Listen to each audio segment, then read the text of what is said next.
Most people get this wrong.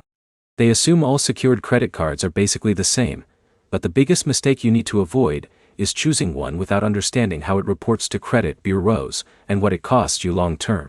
In this video we are doing an honest breakdown of the OpenSky secured card in 2026, so you know exactly whether it is worth it or not. Let's start with the basics. The OpenSky secured Visa credit card is designed for people who want to build credit without a credit check.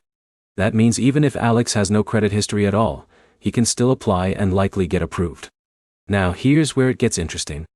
Unlike many secured cards, OpenSky does not run a credit check during approval. That sounds great on the surface, but it comes with trade-offs. But here's the problem most beginners do not notice.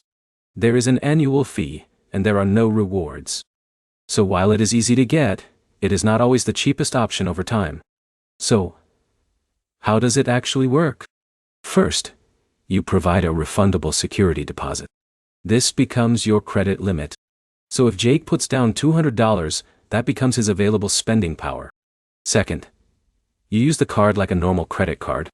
You make purchases, and then you pay the balance back on time every month. That activity is reported to the major credit bureaus. Now here's where many users make a mistake. They think approval alone builds credit. But credit only builds when you actually use the card responsibly and make consistent on-time payments.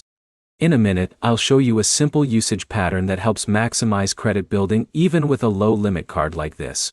Now let's compare the real strengths. OpenSky is very easy to get approved for.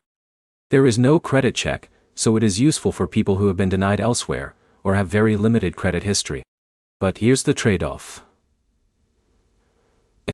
Because it is so easy to get, it does not offer rewards, and the fees can make it less attractive compared to other secured cards that offer cashback or upgrades. So who is this card really for? It is best for someone who has been denied multiple cards and needs a guaranteed way to start building credit quickly. It is not ideal for someone who already qualifies for better secured cards. Let's make this simple. OpenSky helps you start credit history easily, but it is not the most rewarding or cost-efficient long-term option. Let's summarize everything clearly.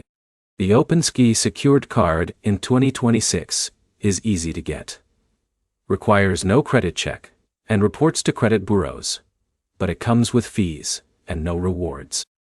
It is a starter tool, not a long-term credit strategy. If this helped you understand the OpenSky secured card, make sure to like, comment, and subscribe for more honest credit card breakdowns like this.